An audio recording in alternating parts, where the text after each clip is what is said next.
want to live in our country. Everything that happens here is going to affect every other place in the world. When stakes are so high, we will keep fighting. You were born for this moment. I'm ready to win.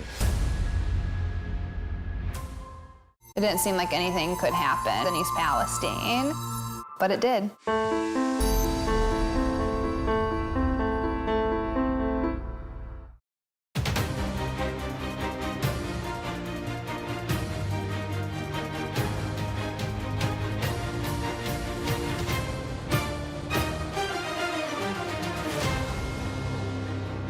We're actively working for peace, security, dignity for the Israeli people and the Palestinian people.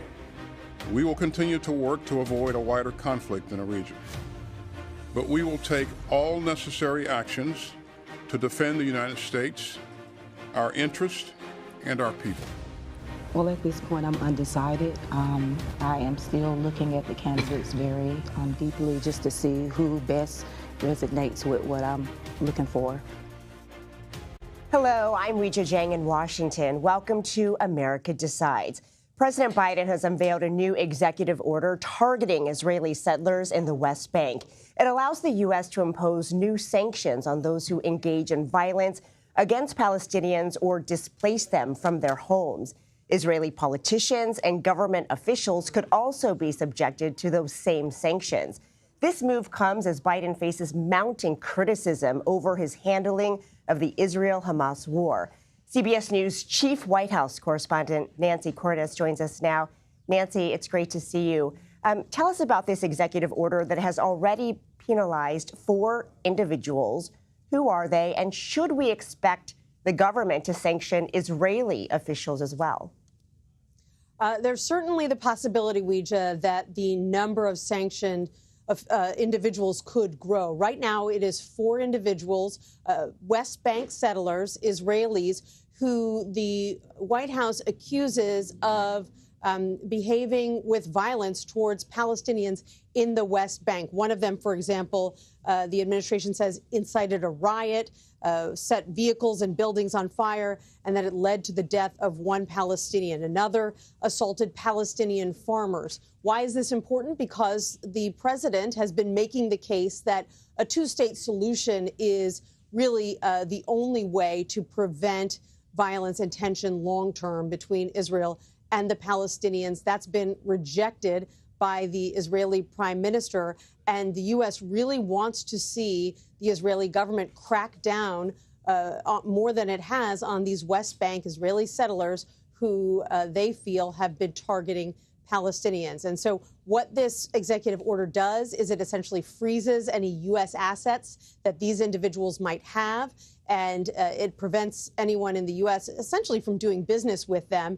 And these 4 people are not, are not big fish. They're not necessarily high on the totem pole, but it's definitely meant to send a message that other individuals, perhaps higher-ranking individuals, could be next if they continue to target Palestinians. And as we mentioned, this comes amid mounting pressure for the Biden administration to try to use its influence to get Israel to scale back its offensive. And I wonder if you think this is going to do it for those who are criticizing Biden. I think it's one piece of the puzzle. I think it's no accident that this got announced today, just as the president was heading to Michigan, a state with a relatively large Arab American population, a state where we know the Biden administration has tried to sit down with Arab American leaders with mixed success. And so this is definitely meant to send a signal to those voters in that pivotal swing state, but other Arab Americans around the country, that he does care about the plight of the Palestinians, and that this is one more piece of evidence of that. But it's clear that he's got a lot more work to do. The White House announced today that more administration officials will be hitting the road starting in the next few days to sit down, or at least to try to sit down, with Arab American leaders. We know that in some cases, those meetings have been rejected because the leaders and their communities felt so strongly about U.S. support for Israel in this ongoing war. Yeah, that is going to be some pretty tricky ground for the president to navigate. Of course, many of those Arab Americans are calling for a ceasefire. The administration is concerned has always been that this conflict could widen. But we also know, we just heard from Secretary Austin today, that it will defend the U.S. and its troops especially. So what can you tell us about the strikes that have been approved in response to the Jordan drone strike that killed 3 U.S. service members? So what we know is that a series of strikes have been approved that would take place potentially over several days. We don't know exactly when those strikes would start, but we're told that that they would take place in Iraq and Syria, and that it would be targeting outposts that have links to Iran, basically militias linked to Iran that are believed to be responsible for the attack on the base in Jordan that killed 3 American service members and wounded about 40. Now, the fact that the administration is signposting this, is basically saying, hey, we're going to do this, is typically something that it does when it wants to try to minimize casualties, wants to make sure that those that could be targeted can get out of the way if they need to, because the administration is interested in sending a message. It is not necessarily interested in starting a larger conflict with Iran, like you said. And so they're trying to find this sort of middle ground. It's tricky. What the Secretary of Defense said today is that this is going to be a multi-tiered approach. And so even once you do see these strikes that are supposed to be carried out, that doesn't mean that it's the end of their efforts to retaliate for what was done to these American soldiers. All right, we will be watching. Thank you so much, Nancy Cortez. Appreciate it. You're welcome. There's just 2 days until the South Carolina Democratic primary. The Biden campaign has been pushing to win the support of Black voters there. CBS News congressional correspondent Nicole Killian has the latest from the Palmetto State. Black voters could be critical in the upcoming Democratic primary here in South Carolina. We spoke with a few pastors here at this predominantly African-American church about some of their concerns and what they're hearing from voters as they try to encourage them to go to the polls. I am concerned about the lack of enthusiasm. I am concerned that so many of our community, and I understand, feeling that some of the issues that are more relevant to us are not being addressed. We don't have an option. We don't have an option. Trump certainly isn't. Nikki Haley would certainly be better than Trump, but has Joe Biden been perfect? Absolutely not. And I think the sentiments in our community is we do desire for him to return to office, but we need for a little bit more execution and work done for policies and procedures that we're looking at, and that's a concern in our community. President Biden has made several stops in the Palmetto State over the last few weeks, including visits to black churches. You'll recall the president won about 60% of the black vote back in 2020, which helped propel him to victory in the primary and resuscitated his campaign. But some polls have indicated that support among African-American voters may be softening. So this primary in South Carolina is being viewed as a critical test. Early voting is already underway across the state, including mobile options where folks can simply drive up in their car and cast a ballot.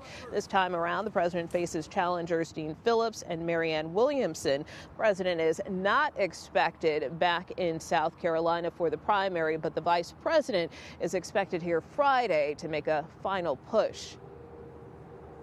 Nicole Killian, thank you. President Biden is campaigning in Michigan today following his high-profile endorsement from the United Auto Workers Union. We're joined by a senior spokesperson for his campaign. Next, you're streaming America Decides.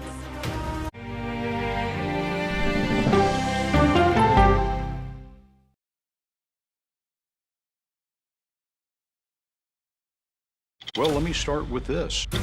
This really happened. Have you told the government? Did any of that make sense? What's your response? You want me to just keep wrong with that argument? What have you learned? Do you know why? Why? It's time for 60 Minutes, Sunday on CBS. An original documentary from CBS Reports. Since you started La Soup in 2014, do you have any sense as to how much food you've rescued from the landfill? We've rescued 4.5 million pounds. I can't even fathom how much food that is. And that's one little person in one little city in America. We're going to call this chicken piccata. We did 450 of these meals today. This is the exact dish you and I are going to have. Yep. Oh, really good. Is it good? Mm-hmm. Having a plan of how to keep people fed should be in every single city. If we eliminated food waste, could we eliminate hunger? Yes. Eating Trash, now streaming on the free CBS News app. At this moment, terrorists could be plotting another attack. 9/11 triggered a counter-terrorist system that included a secret database. This person needs a closer look. A growing list of nearly 2 million people, including some Americans who say they're innocent. For 1 hour flight, I have to spend 6 hours to go and come back. CBS Reports explores the system, the people responsible for it, and those pushing for change. I'm not fighting against them. I'm fighting for them to do the right thing. The Watch List, now streaming on the free CBS News app.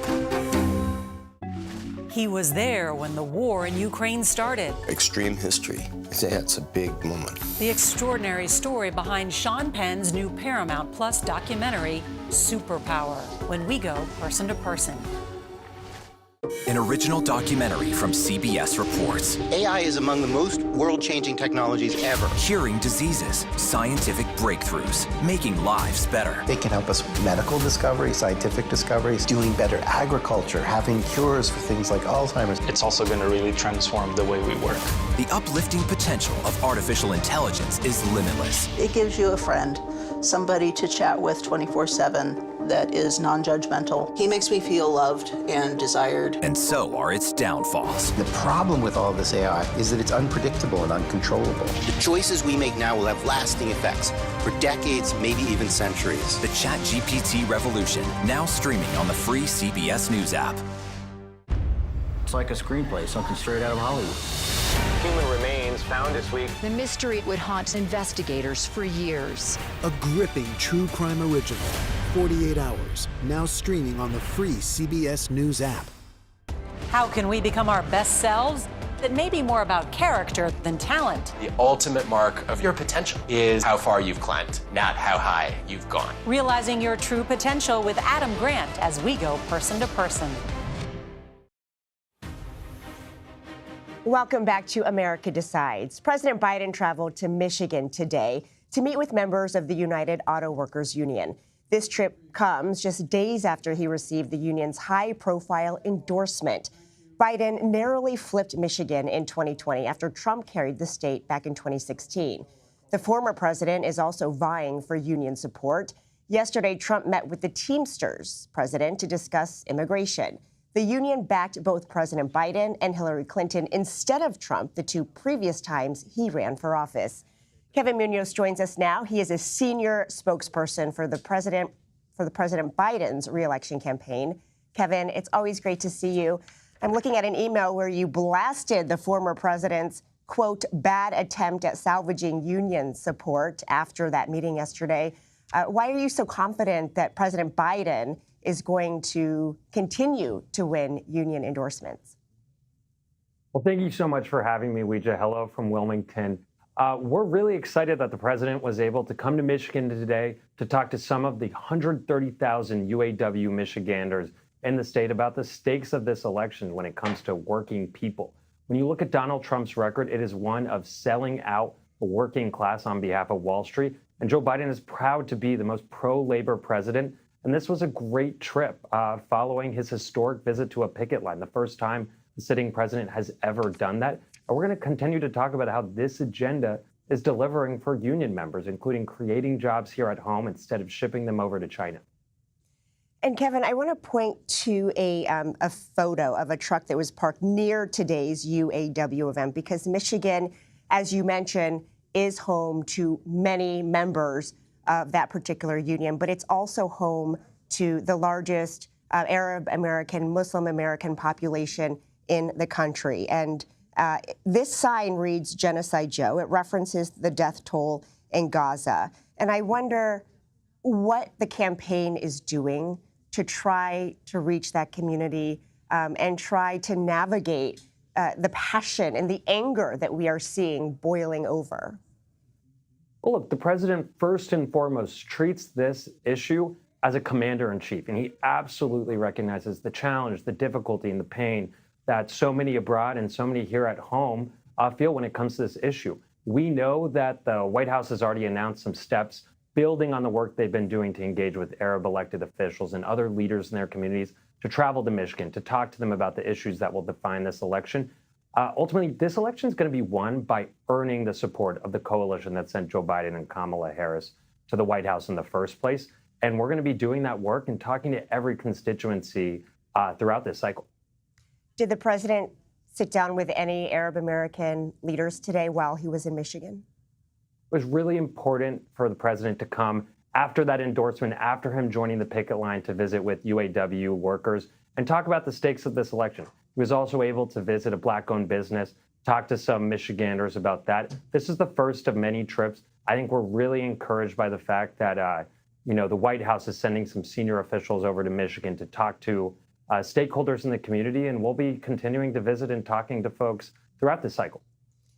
I want to, as we mentioned earlier, the president was able to flip Michigan in 2020. And I'm sure you already have these numbers memorized, but he won by just over 154,000 votes. That is a very slim margin. So are you worried that what we are seeing unfold because of the president's Israel policies will change 154,000 minds? Well, look, this election is going to be close, and it's going to be close in Michigan. It's one of the biggest battlegrounds in the country. What we can do is continue to focus on investing and outreach to the communities that will decide this election. We're going to be talking about the full suite of issues that we know that Michiganders go to the ballot box for. Better jobs, a president that treats everybody with dignity, abortion rights. And when we look at the guy that we're likely going to face, who has turned his back on Michiganders, who has attacked elected officials in this state, has instituted a Muslim ban, and is proudly campaigning on it, we're really confident that this is a choice we're going to hammer in with these voters. But again, this work is for November 2024, and it's going to require us earning the support. Well, we are about to see the first primary votes cast for Joe Biden in South Carolina, and there's a lot of history there. It's a state that gave him an incredible boost back in 2020. We just heard from our correspondent, Nicole Killian, who is there, who spoke with a group of Black pastors who said they weren't sure they were ready to support the president again. And this comes amid some waning support in the Black American community. And I wonder why you think that is and how you're going to address it. Well, look, I think it was really important and a critical first step by Joe Biden to put South Carolina the first in the calendar. It is long overdue that our party represents and reflects the diversity and the backbone of our party, which is Black and brown voters. So by putting South Carolina at the top of the ticket, it reminds our communities that we aren't taking them for granted. And it's not just this calendar, it's putting in the time, the money, and the investments to show up and earn their support. So this is the first step in building a process that lives our values. We know that South Carolina is an important state. Its demographics reflect a lot of what we need to do in our key battlegrounds. And we're excited to see the results on South Carolina on Saturday. But that's just the first step in this process. Well, there are a lot more states between now and November, and we hope to see you a lot between now and then. Kevin Munoz, thanks so much for your time. Thanks, Rita. The Biden campaign pushed to move South Carolina up in the presidential primary calendar, as Kevin just said, to give more power to the diverse coalition that helped him clinch the nomination in 2020. We'll discuss if that support is waning with our political panel next. You're streaming America Decides.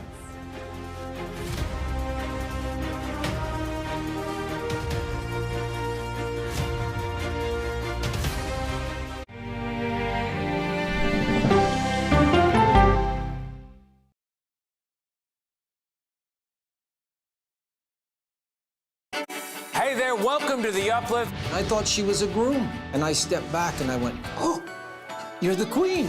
She's going to be with me every instant that I'm alive. I just wanted to see if you'd go to Disneyland with me today. I look over at him and he's smiling. I'm going to remember that the rest of my life. They told us when he was going to be born, he was only going to live for 30 minutes. It's really a miracle that he's with us today. The Uplift. Stream now on the free CBS News app. There is no more room in our city. New York City is receiving record numbers of migrants. Today, we're going to have more than 500 adults and children come through that door. Tensions rise as shelters reach max capacity. We don't have to take care of them. CBS Reports goes inside a crisis cities and families are facing as they fight to survive. The United States still has that glimmer of hope for people to come here. Fighting for a future. Now streaming on the free CBS News app. She's a country music legend, philanthropist, fashion icon, and now rock star. I think there's a lot to be said about being comfortable with who you are. Find out what's next for Dolly Parton when we go person to person. An original documentary from CBS Reports. That desired farm is a wonderful place to raise children, and it still is. Promises broken. Black Americans have been the target of racism and discrimination pretty much from the time they acquired ownership in the land. Costing black farmers hundreds of billions in generational wealth. They did everything to make sure we were run off that land. But communities are uniting to continue the fight. Collective ownership is powerful. To keep their land and their dreams alive. To watch my children play on land that we own means everything. So land is power. Most definitely. 40 Acres and a Mule, now streaming on the free CBS News app. She is a beloved American icon and head of a media empire. But is Oprah Winfrey happy? How do you define happiness? Yeah, I call it happierness. Find out when we go person to person. An original documentary from CBS Reports. It was genocide, a deliberate effort by the United States government to eliminate the food source that was relied upon by Native American tribes. American bison were slaughtered and Native Americans displaced. And that's how tribes were subjugated to reservations and our lands were taken. But now, through conservation efforts at Yellowstone, Buffalo provided everything that we needed. Now they need help. a herd grows. We need to step up and help them. And a culture is reborn. When the buffalo return and come back, that's when our tribe will begin to heal. Yellowstone Bison Revival, now streaming on the free CBS News app. My buddy Jim Clyburn, you brought me back. Thanks to all of you, the heart of the Democratic Party, we just won, and we've won big because of you. Welcome back to America Decides. 4 years ago, overwhelming black support in South Carolina put Joe Biden on a path towards the presidency. Now the campaign is trying to mobilize black voters whose support for the president is waning. Joel Payne and Ashley Etienne join us now. Joel is a CBS News political contributor and Democratic strategist. Ashley is also a CBS News political contributor. She previously served as communications director for Vice President Kamala Harris and former House Speaker Nancy Pelosi. Joel, Ashley, great to see you. So what is going on? Why is the support not there like it was in 2020 for Joe Biden in the black community? Well, I think we're projecting a bit right now, right? This is in the middle of a tough time in the presidency. Back 4 years ago, I said that the path to the presidency for Democrats ran right through the heart of black America. And I think black voters are still the heartbeat of the Democratic Party. I think one thing that's good about Joe Biden is he doesn't have a Johnny-come-lately story to tell. He's been there, whether it was in South Carolina 4 years ago, changing the DNC primary calendar, putting Ketanji Brown Jackson on the Supreme Court. There are so many things that Joe Biden can point to where he can say, I walk the walk. And so I think that's what you're going to see the campaign lean on a lot. But here's the other challenge. He's got an incredible record, as Joel just rattled off. But the problem is, how is that message actually penetrating the community? Is the community actually receiving that message? And here's what I think the party is missing. I've been in these meetings, private meetings with the party leaders, most recently as a month ago, and I was in the war room in 2020 on Joe Biden's campaign. And I think what we're missing is the fact that disinformation is having an outsized impact on Black people's perceptions of this president and his record, as well as suppressing enthusiasm for the president. And that's something that the party hasn't yet quite figured out how to solve for that issue. I mean, they're dumping a lot of money on television, but that's not where, the disinformation is. It's in our feeds now. So my advice would be, do something bold, go big. The party is run by Black men. I mean, commit to, new resources, to a new program. Find an AI firm, bring on an AI firm so they can tell us in real time where the problem is and how we can solve for that problem. Because otherwise, we're just throwing good money after a bad strategy. We talk so much about messaging, about strategy, about making sure people know about the policies. But shouldn't they be feeling it in their daily lives? Are there any areas where he hasn't walked the walk, where he hasn't fulfilled campaign promises in this community in particular, that he needs to pay more attention on? Yeah, I mean, I think two issues come to mind for me. One is voting rights. The president ran on the fact that democracy was in peril and we needed to pass voting rights reform and legislation. That didn't actually happen. The other is police reform, right? We all saw, the whole world came to attention after the death of the murder of George Floyd. And the president and the vice president made commitments around moving legislation and putting their weight behind pushing legislation through the actual Congress. And the president, talked about Tyree Nichols during the State of the Union this past year. And you had Republicans stand up on the other side clapping. And it felt like that was a moment where we could have seized and had some bipartisan action on this really big issue that we know is disproportionately impacting Black people and Black men in particular. And there was no action. So I think that there is some level of disappointment and feeling like, you come into my community in October and you're pandering to me just for my vote, but come January, my issues are no longer your priority. Well, and I think that's why, you talked about the timing of when you start those appeals. You don't want to start them in October. And I do think, we can talk about a history of doing in the Democratic Party. Democrats have done, I think the Biden campaign and really the Biden-Harris administration and the 2020 campaign has made an effort to do that earlier. Absolutely. A word that Ashley and I were talking about as we were thinking about how to have this conversation was persuasion.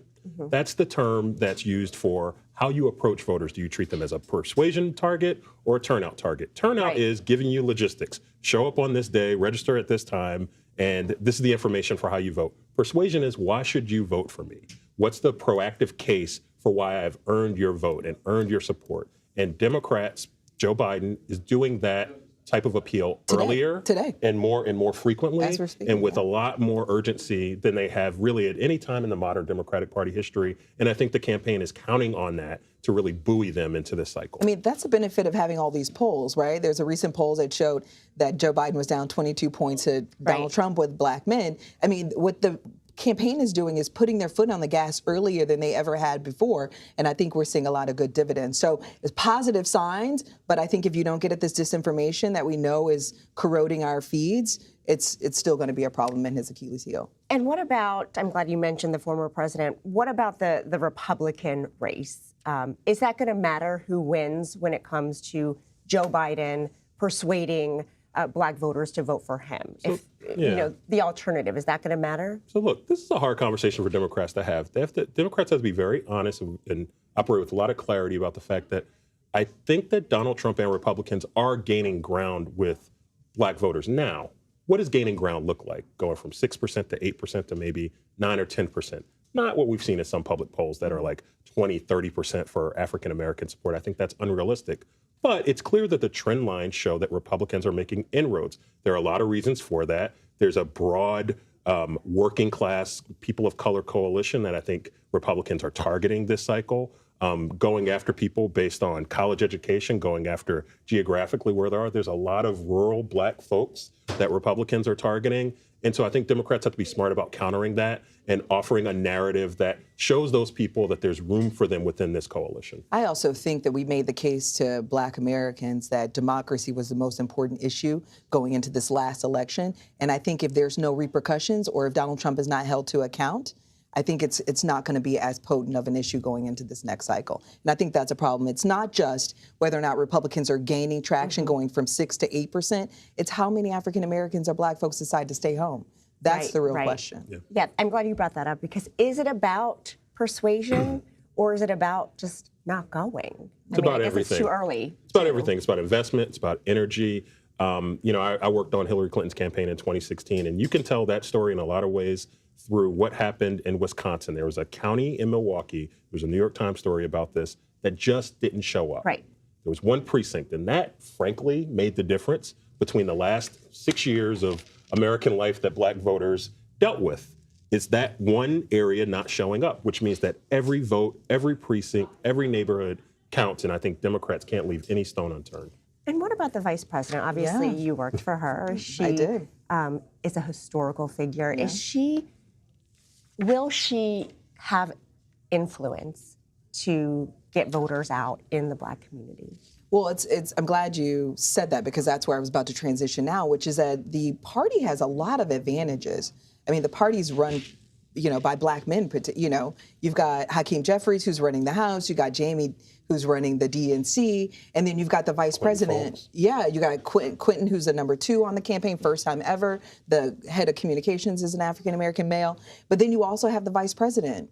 So you have a lot of tools in your toolkit, the Democratic Party does, that we can leverage and exploit to drive out, to make the case to black folks, and then to drive out black turnout. So I'm hearing that the vice president is doing a lot of meetings at her residence and in her office with black men in particular of great influence and who are influencers all over the country that can drive and penetrate some of these communities and pockets of the community.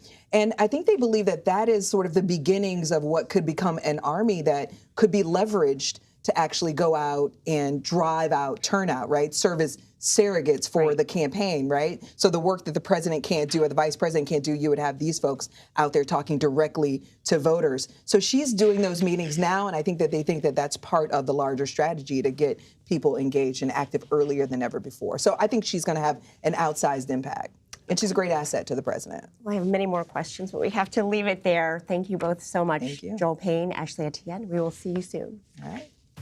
But that does it for today. We'll be back with another edition of America Decides Monday at 5 p.m. Eastern. You're streaming CBS News.